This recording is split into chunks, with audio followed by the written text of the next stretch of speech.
मोदी की हैट्रिक के लिए यूपी में पिछड़ों को आगे रखेगी भाजपा, राष्ट्रीय कार्यकारिणी में कवायद। यह कहावत बहुत पुरानी है कि दिल्ली की सत्ता का रास्ता लखनऊ से होकर जाता है, लेकिन 2014 के बाद से भाजपा की लगातार जीत से यह सिद्ध हो गया कि यूपी के पिछड़े और अति पिछड़े वोट बैंक को साधे बिना प्रदेश और केंद्र की सत्ता पर काबिज होना मुश्किल है। भाजपा ने लोकसभा चुनाव 2024 में भी प्रदेश के पिछड़े और अति पिछड़े वोट बैंक को साधकर प्रधानमंत्री नरेंद्र मोदी के नेतृत्व में जीत की हैट्रिक बनाने की तैयारी की है। 16 और 17 जनवरी को दिल्ली में हुई पार्टी की राष्ट्रीय कार्य समिति की बैठक में यूपी से उप मुख्यमंत्री केशव प्रसाद मौर्य से राजनीतिक प्रस्ताव का अनुमोदन कराकर लोकसभा चुनाव में पिछड़ों को साधने का संदेश दिया गया। लोकसभा चुनाव 2014 में भाजपा ने पहली बार प्रदेश के गैर यादव पिछड़े और अति पिछड़ों को साधने की रणनीति पर काम शुरू किया था।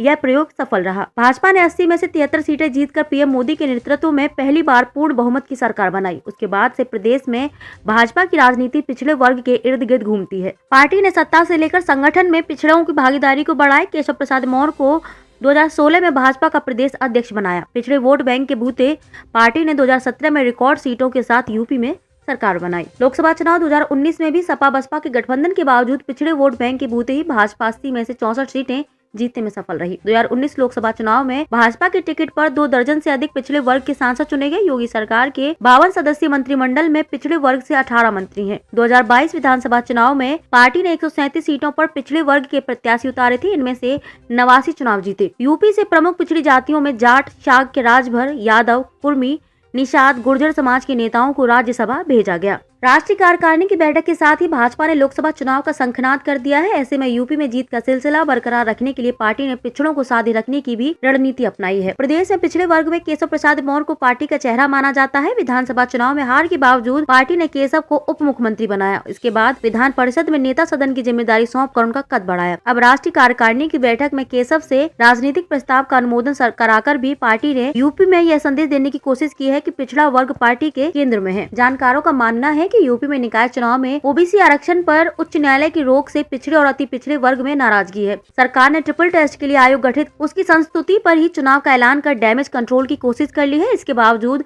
राष्ट्रीय कार्य समिति में केशव को राजनीतिक प्रस्ताव के अनुमोदन का मौका देकर पिछड़ों के प्रति अपनी प्रतिबद्धता और उनकी नाराजगी दूर करने का प्रयास किया है। भूपेंद्र चौधरी को प्रदेश अध्यक्ष बनाकर पार्टी ने पश्चिमी यूपी में जाट समाज को साधने का प्रयास किया। वहीं कुर्मी वोट बैंक को संदेश देने के लिए जल शक्ति मंत्री स्वतंत्र देव सिंह को राष्ट्रीय कार्य समिति में शामिल किया।